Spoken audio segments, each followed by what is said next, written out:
Miles Morales was tortured for weeks, but we never asked the question, why?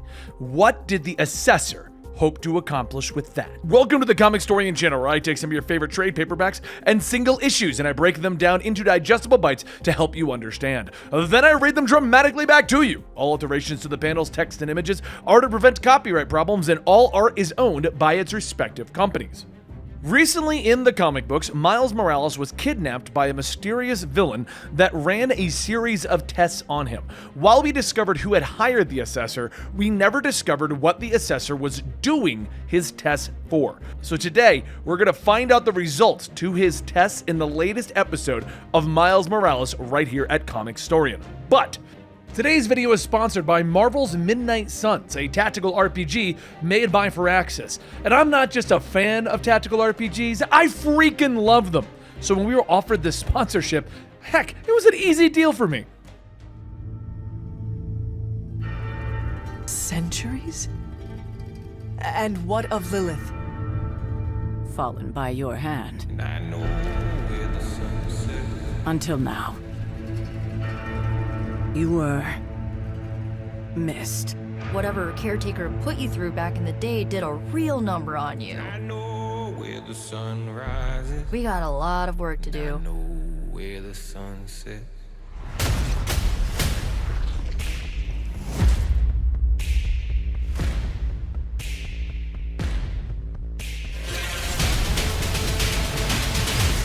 Of course. Caretaker has reformed the Midnight Suns. I know where the sun rises. About time. You're a Midnight Sun now. One of us.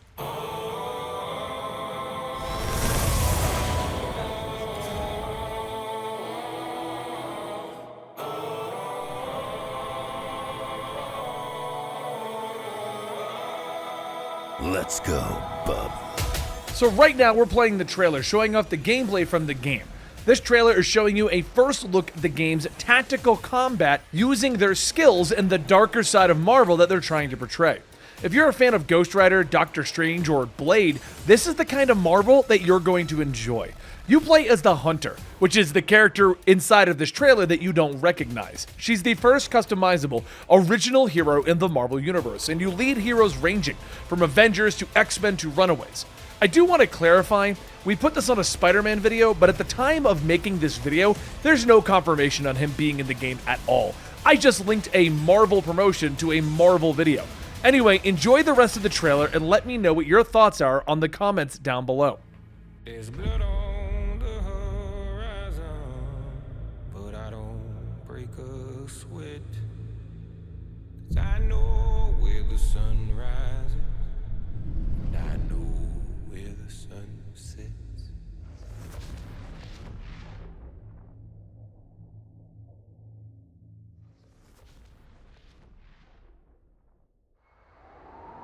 Let me guess. Stealth, not your style? I'm a vampire, remember? We invented stealth.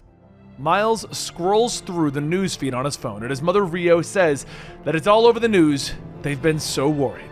Jefferson says that everyone is stating that Spider-Man kidnapped a scientist, robbed a warehouse, and Miles tells him that that's crazy. He'd never. But then there's a knock at the door. Rio opens it up, and Genki walks in with Miles asking where has he been. It's been days. With a slightly worried look, Genki tells him that he's sorry. He came by to talk to him about something important. Miles holds up his phone, telling him that it's all good. He's already seen it. And Genki reads, Spider-Man kidnaps a scientist. What the heck is this, Miles? Miles says, wait, that's not what you came here for? Either way, someone's out there imitating me. Not just my costume, but my powers. It's gotta be that clone that the Assessor grew. But I thought that we destroyed it. Genki looks through his phone stating that it could be him, but he'd need a laptop to dig through it all. A few moments later, up in Miles' room, Genki looks through the web stating that he robbed that laboratory and snagged the Oscorp DNA sequencer OS-40 specifications thing. Miles looks at his phone telling him, yeah, he also stole that stuff from Dr. Alok Gupta, having to do with whatever reptid peptide synthesis is. Genki leans in telling him, yeah, whatever that is, it's definitely something to do with cloning. Miles asks how though. Uncle Aaron called the clone a burner, disposable. Even if it survived me smashing its head in, it should be dead, Genki. Genki tells him that maybe the creep assessor grew another clone, who knows? But what he does know is that the scientists that the clone kidnapped won't be of any use without some sort of proprietary tech that they helped develop, meaning that it tells them where the clone is going to go next. As Miles suits up, he tells Genki that they're the best, and then Genki's phone buzzes. Miles grabs it to hand it over, but that's when he sees a text, and it's from Barbara, with a whole lot of kiss emojis. Genki says that he wanted to tell Miles back when the symbiote dragons attacked. Barbara and he are sort of a thing. Miles asks, "Is this why you've been dodging me? Unbelievable!" As Miles grabs and slams Genki into a wall, Genki tells him to take his hands off him. Miles pulls back, telling him he's gotta go. "Explain this to my folks, okay?" Later, Miles arrives at the location that Genki sent him, the one where the clone is probably going to attack, but it would seem that Miles is too late. Miles crawls through the broken window and sees two scientists asking if they're hurt. One of them screams not to cut him again, and the second says, "We told you everything! Please, just leave!" Miles asks, "Wait, what? No." At that moment, his spider sense goes off, and Peter swings in, kicking him. "Leave the scientists alone!" Miles jumps up. "Hey, wait!" But Peter asks, "What have you done with the real Spider-Man?" As Peter continues his attack, Miles turns on his camouflage, telling him those are some stupid powers. And as Peter keeps swinging, Miles keeps ducking, asking, "How are you even seeing me?" Peter says that it comes with experience. "No substitute for that, clone!" Miles shocks Peter. Cool, but I could do this."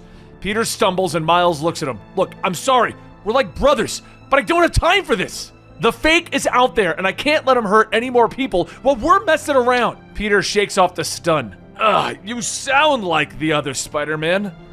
Whatever the heck you are you the real you?" Miles tells him that he still has that crappy birthday card that he bought him last time someone was attacking labs in Brooklyn, when they ruined his desk. His mom is still a bit salty about that one, by the way. "Tell your mother I'm sorry, Miles. And sorry about the hit. Thought you were the imposter, Miles." One of the unharmed scientists then says, "If you guys really aren't with that other Spider-Man, then you need to start doing something." The injured one tells them that the guy with the knives is threatening the others. They need to stop him. Miles pauses. "Knives?" And he turns to web out the window, telling Peter that they need to hurry and pick up the trail. It doesn't take long to see another web slinger leaping over buildings, but as the two get close, they hear it make a noise, as it says glurp. As the three land on a building, the clone unmasks his face, and they see it's dripping. Glurp! Miles asks, "How did he get behind us?" And Peter tells him that the clone looks like he has something in, But as Peter gets closer, the clone wildly swings, extending his goopy arm out to grab him. Miles asks how can he do that? "I can't do that!" And Spider-Man coughs, "Now you know how I feel that you could shoot lightning!" The clone then whips Peter into a wall, taking Miles and slams him into the ground. Miles gets up, telling him, "Forget this! I got something that'll make this thing sit still." He charges up, giving the clone a fully powered up venom blast, but a third arm pops out of the clone's chest, grabbing Miles by the throat. As Spider-Man jumps to his feet, webbing up the clone's arms, he yells to Miles that if they web this thing up enough, he won't be able to gloop his way out. A few moments later, in a lot of webbing, Miles looks at the clone as it yells, "Glurp!" Miles tells him that they're going to stop this. No more wearing his face, no more putting dirt on his name. The clone begins to laugh, and as Miles balls up his fist, Peter grabs him, yelling, "Hey, Spider-Man doesn't hit people or slim clones even when they're tied up." Just then, the smoke begins to fill the area, with both Miles and Peter falling to their knees, coughing. Miles sees through the smoke that the clone is now swinging away, and as he goes to check on Peter, he sees that this must be hitting him a lot harder.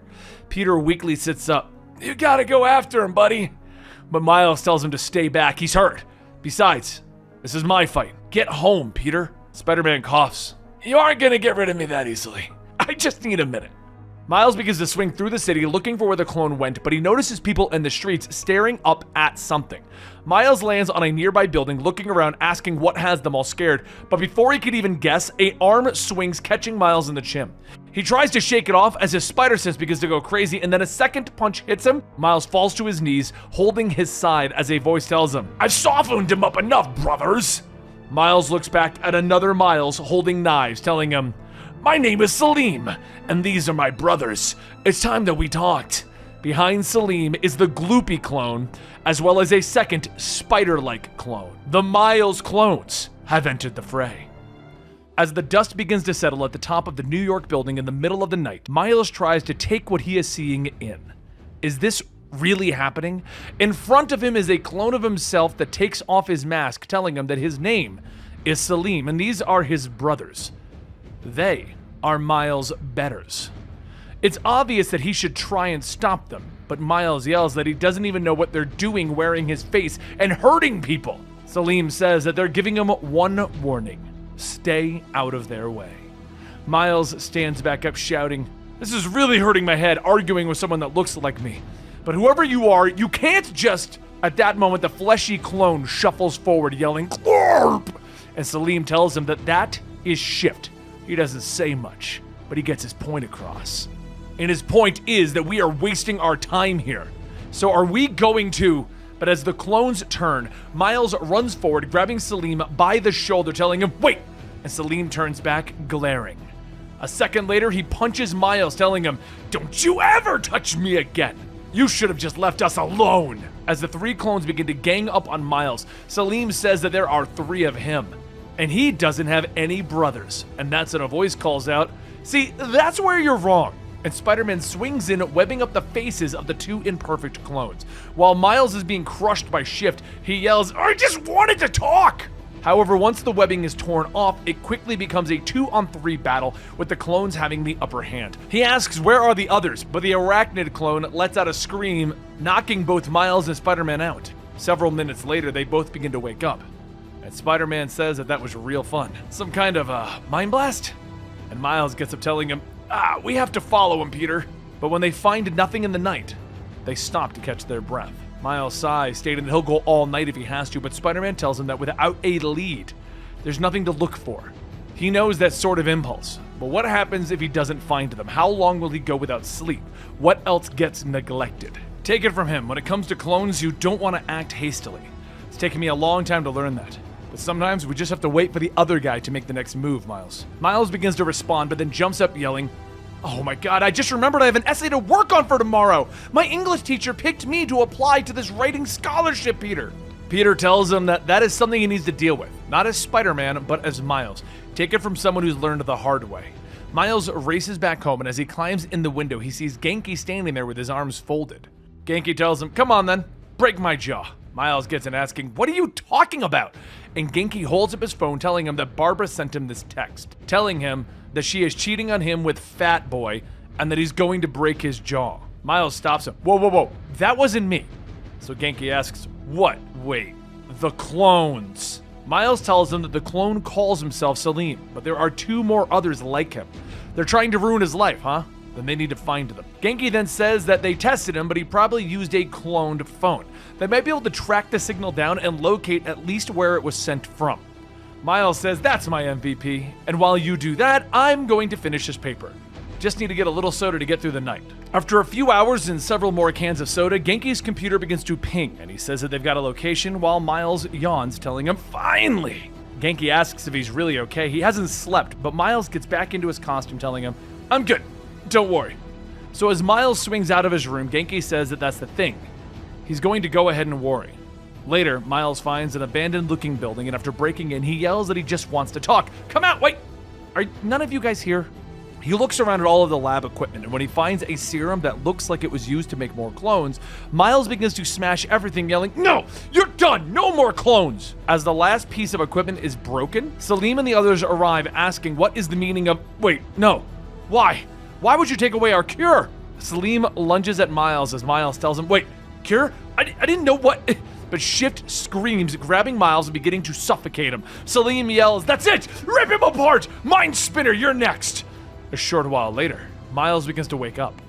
And as he tries to move, he finds himself restricted. As Miles hangs from a web cocoon, Salim says that the lab that he destroyed was the key to him and his brother staying alive. He has doomed them. They will not suffer alone. If they die, Miles is going to die, and until then, they're going to make every second of his life a living nightmare. There's a silence in the room, and it was tense as Miles hangs upside down, trapped in webbing as he stares at a clone of himself. Salim leans in, telling him, I underestimated you. I thought you to be too soft to be a true warrior, but this ruthlessness, dooming me and my brothers by getting rid of our cure, destroying our cure so that only the original remains. Miles shouts, what are you even talking about? You're clones, right? Shift shuffles over. Glurp? And Salim asks, can it be? Does the original really not know? Salim looks back at Mile. Clones is the closest word, but it is inadequate. We have each been modified. There were versions before us. Most lasted only a few hours. Some lasted days. But we were never meant to last. Until I found a solution. And now it's been taken away and we are going to die. Miles pauses, realizing what this means. Wait, is that what this is about? You're trying to stabilize yourselves? Oh God, it didn't have to be like this. I could have helped you. I know people who... But before he could finish, Mind Spinner lets out a psionic scream. And Salim says that the Mind Spinner does not believe him. And neither do I. Shift says, glurp. And Salim tells him, do not be a fool. If the original wanted to help us, he would not have done this. Miles tells him, look, if you're going to torture me, then do it. I've dealt with worse chumps than you guys. You're referring to him, the Assessor, the closest thing to a father that I and my brothers have had. Perhaps he is a bit much. The Assessor was no man. It is an evil algorithm, exploitation itself given life. The Assessor trained us from birth, altered, changed however the Assessor saw fit. Mind Spinner could not speak but showed psionic abilities. Shift was considered a failure, unstable, until the Assessor found a way to exploit that as well. Our ages have rapidly been enhanced. For the week that I was 12, I plotted our escape. Miles tells him, look, I'm glad you guys got away, but I can help, really.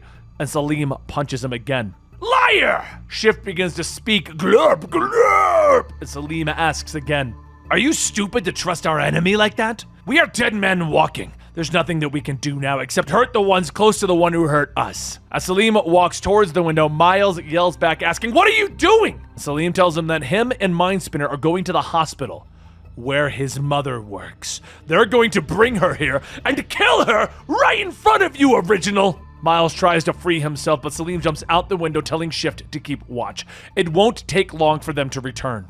Miles begins to shake loose the webbing. It's not as strong as mine. I might be able to, but Shift puts up his hand. Glurp. Miles tells him, hey there, big guy. I almost forgot about you. Your name is Shift, right? You're probably scared, huh? Shift shouts, glurp. And Miles says, I know. I'm scared too. And I'm sorry for what happened in the lab. Salim's got it in his head that you all have to die, but I can help you. If a part of me is really inside of you, then we all know damn well that this is wrong. Putting your trust in Salim because he's the strong one. But you're all strong, and you can make the right decision. Salim is going to kill my mom. Our mom! Miles finally managed to rip apart the webbing, and as he falls, Shift begins to walk towards him. Miles puts up his hand. Hey, we're cool. I don't want to fight. Just let me go and listen. I'll keep my word and find a way to make you better. Later, over at the Brooklyn University Hospital, Mind Spinner begins to crawl along the ceiling with Miles' mother, Rio, telling the other doctors to hurry on ahead. This thing is here for her. Once the room is clear, she gets up asking, what is this about? Is he watching her? Where is her son? But before Rio could lift a hand, Miles jumps in front of her, telling her, I'm gonna handle these things for you, citizen? However, Miles begins to feel a sharp pain in his head as the Mind Spinner screams, but he pushes through, stating, we're not going to do this again. As he gets close enough, he punches Mind Spinner, and the two begin to throw punches back and forth. And as Miles tries to hold back the Mind Spinner's arms, Rio cracks him in the back with a IV sand, allowing Miles the moment to charge his Venom Blast and strike. But Mind Spinner grabs onto Miles' wrists as Miles is yelling, we don't have to do this! I can help you! None of you want to fight, right? Mind Spinner then yells out, kill you! And Miles says, okay! And he hits him with the Venom Blast. As the explosion goes off, knocking the two of them away, Rio runs over to Miles asking if he's okay. He gets up stating that he has to find Salim. He has to stop him before anyone else gets hurt, and Rio then asks, the normal looking one? He's gone, pretended to be you, then crawled out the window, and the other one got into my mind and wait. He knows who we are. Miles says that if he escaped during the fight, that would mean. So a short while later, back at home, Miles climbs in the window, yelling for his dad, asking if he's okay. Jefferson tells him that he's fine. Wait, what's wrong? And Miles lets out a sigh. Thank God I got here before him. We gotta leave. Now, we gotta get somewhere safe. There is an attack at the hospital and they're looking for you. Jefferson hands Miles his baby sister Billy, telling him, okay, we'll talk about it on the way. I just need to get my panic bag and weapon. As Miles takes off his mask, we, the viewer and reader, see that it is Salim underneath, and he smiles. Don't worry, I'm going to take good care of Billy. The Brooklyn apartment has gone silent as Miles climbs into his home ransacked. And most importantly, his baby sister Billy is nowhere to be found. But as he yells out asking if anyone is there, he hears a weak voice call out to him. Miles rushes to the kitchen to see his father Jeff on the ground, beaten and bloody, telling him, "Don't worry, I'm here." Jeff struggles, telling him that his clone has Billy and it's his fault. He could tell that the stance was off.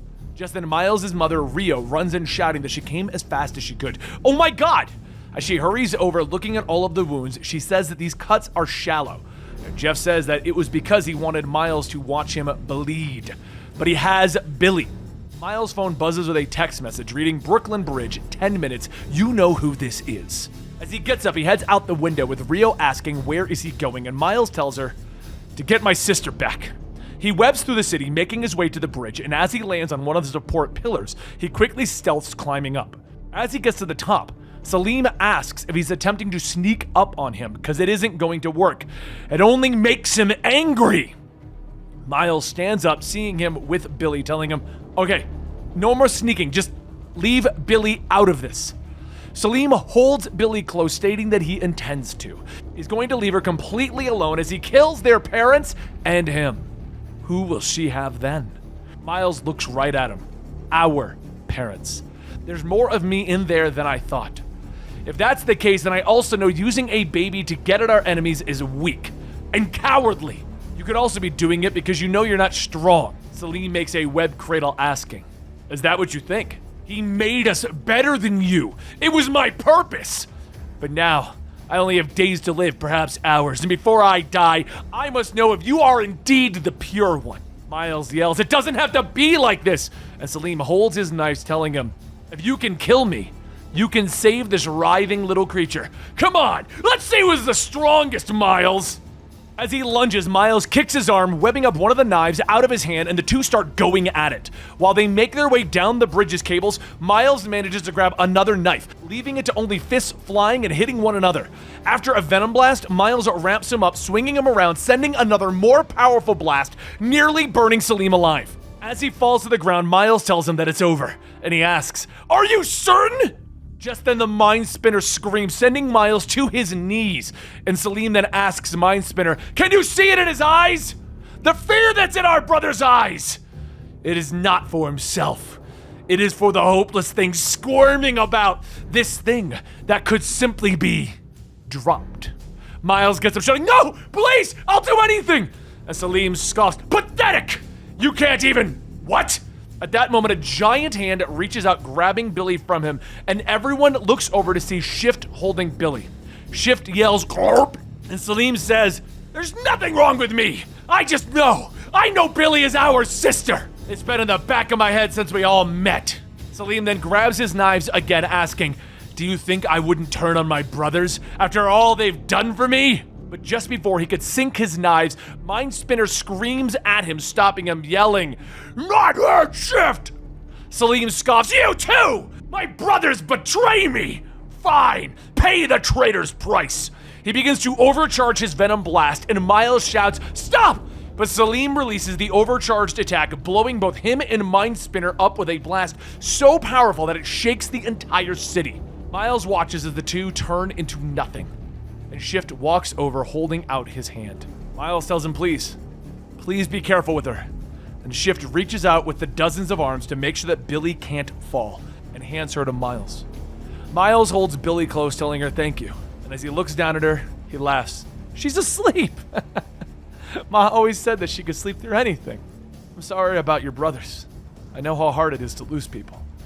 I've been focused on losing my uncle, and I forgot how lucky I am. Both of my parents are around, my little sister is strong and healthy. I've got amazing friends. Anyway, we should go before the cops show up." So a short while later, across the river on a building, Miles says that he knows that it's hard to say, but the people controlling him are now gone. He can make his own choices. And so far, he's off to a good start. Together, they can figure out what to do next. He won't be alone. Shift then looks over to the stairs and begins creating colored clouds from his hands. And Miles asks, "Are you painting?" As the mist fades, a graffiti mural of Miles and Shift appears stating Brooklyn Brothers. Miles yells, "What? Yeah, that's right.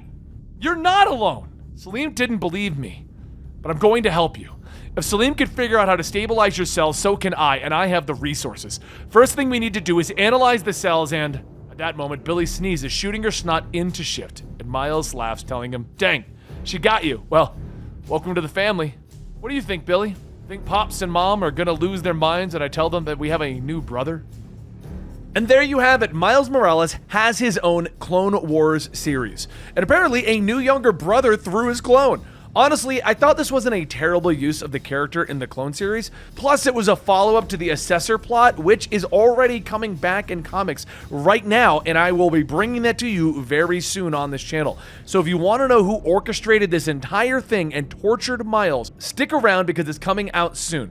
And as for our sponsor, Marvel's Midnight Suns, again, this is a tactical RPG set in the Marvel Universe, which is a gameplay style we haven't seen before. While next time you'll see the promotion be attached to a more supernatural Marvel comic series, I put it on Spider-Man because honestly guys, I'm hoping Spider-Man is in it. Come on! Again, I need to clarify for legal reasons I have no evidence of anything and I cannot say definitively if he is in there or not. So this is just me begging. Firaxis, if you're watching, put Spider-Man in it. Anyway, that's all. Please do all the usual jazz like liking, subscribing, sharing to your friends, meeting me at the burger joint down the street, and we can all hang out and talk about our favorite video games and comic books. Also, if you don't have a burger joint nearby that I'm going to be hanging out at, just join me at patreon.com/comicstorian or at our Discord. All right, guys, thank you so much.